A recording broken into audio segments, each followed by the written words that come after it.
Hello everyone, welcome back to our podcast where we make learning English fun and practical. I'm Daisy, and today we're diving into a very important topic, English for business.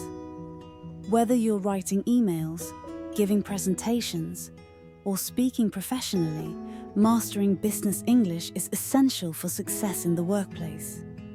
And with me, as always, is my co-host Theodore. How are you today, Theodore? Hi, Daisy. I'm doing great and really excited about today's episode. Business English can be a game changer in your career, and we're here to help you navigate it. So make sure to stick with us until the end, because we've got some great tips, a grammar lesson, and 5 new vocabulary words that will boost your business English skills. And as always, we'd love to hear your thoughts, so don't forget to leave your comments and reviews.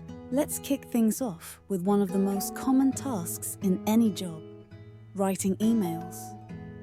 Theodore, what's your number 1 tip for writing a professional email in English?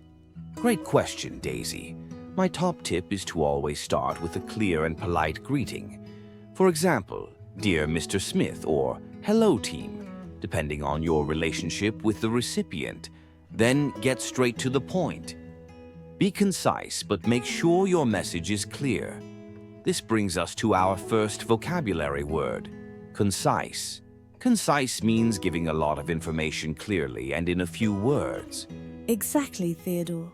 Being concise is key in business communication because everyone's time is valuable. After your greeting, I suggest stating the purpose of your email right away. For example, "I'm writing to request a meeting," or "I'm following up on our previous conversation." This helps the reader know exactly why you're reaching out. Great advice, Daisy. And remember, always close your email with a polite sign-off like "best regards" or "sincerely." It's a small detail, but it makes a big difference in how you're perceived. Our second vocabulary word ties in perfectly here, perceived. Perceived means how something is understood or regarded by others.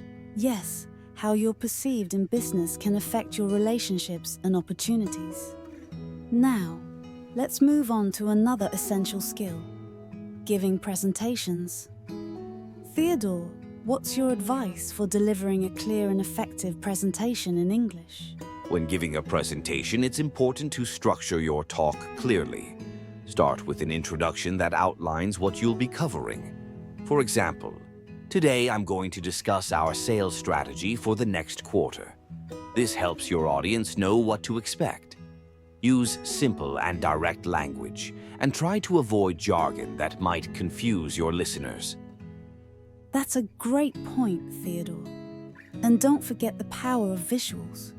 Use slides or charts to illustrate your points, but keep them simple. Too much information on a slide can be overwhelming. This leads us to our third vocabulary word, illustrate. Illustrate means to explain or make something clear by using examples, pictures, or diagrams. Exactly, Daisy. Visuals should support what you're saying, not distract from it. Another tip is to practice your presentation multiple times before the actual event. This will help you feel more confident and reduce the chances of stumbling over your words. And speaking of confidence, let's talk about how to sound confident when speaking professionally. Confidence is key in business communication. One way to sound more confident is to speak at a steady pace and avoid filler words like or "you know." It's also important to make eye contact with your audience, whether you're in a meeting or on a video call. This shows that you're engaged and confident in what you're saying. That's right, Daisy. And if you ever feel nervous, take a deep breath and remind yourself that it's okay to pause and think before you speak. This brings us to our fourth vocabulary word, engaged. Engaged means to be fully involved or focused on something. Being engaged in a conversation or presentation shows that you're committed and interested in the topic. Now, let's move on to our grammar lesson for today. Since we're focusing on business English, I think it's important to talk about modal verbs. These are words like could, should, and would, which are often used in business communication to sound polite and professional. Great idea, Daisy. Modal verbs can soften your language and make your requests or suggestions sound more courteous. For example, instead of saying, "Send me the report," you could say, "Could you please send me the report?" It's a small change, but it makes a big difference in tone. Exactly, Theodore. Let's practice with a few sentences. Repeat after us. 1. Could you please review the document before our meeting? 2. We should discuss the budget in more detail. 3. Would you be able to join the conference call tomorrow? 4. You might want to consider this option for our next project. Great job! Remember, using modal verbs helps you sound more professional and respectful, which is crucial in business communication.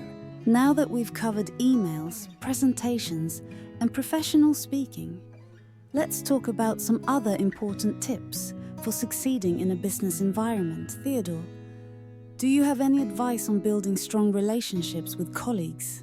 Absolutely, Daisy. Building strong relationships is all about communication and trust. Always be reliable. If you say you're going to do something, make sure you follow through. Also, be open to feedback and willing to give feedback constructively. This leads us to our final vocabulary word, reliable.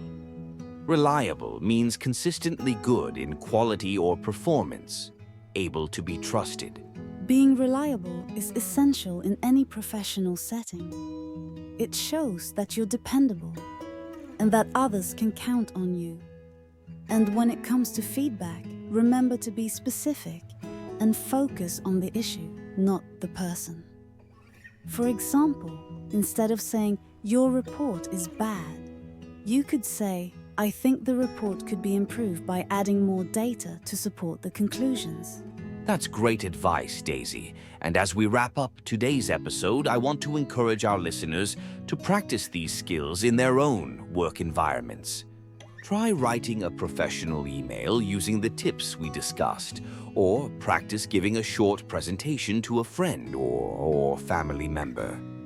Yes, and don't forget to incorporate the vocabulary and grammar tips we've shared today. Before we go, we have an exciting announcement. We're launching a monthly contest. Submit a short video or audio clip of you using business English in a real or simulated situation. The best entry will be featured in our next podcast, and the winner will receive a special prize. That's right, Daisy. We can't wait to see your submissions. This is a great opportunity to practice what you've learned and get some feedback from us. And that's a wrap for today's episode. I hope you found these tips, vocabulary words, and grammar lesson useful as you continue to improve your business English skills. If you enjoyed this episode, please give us a thumbs up, subscribe to our channel, and share this podcast with your friends. Your feedback means the world to us, so leave a review and let us know what topics you'd like us to cover next. Stay curious, keep practicing, and we'll see you in the next episode.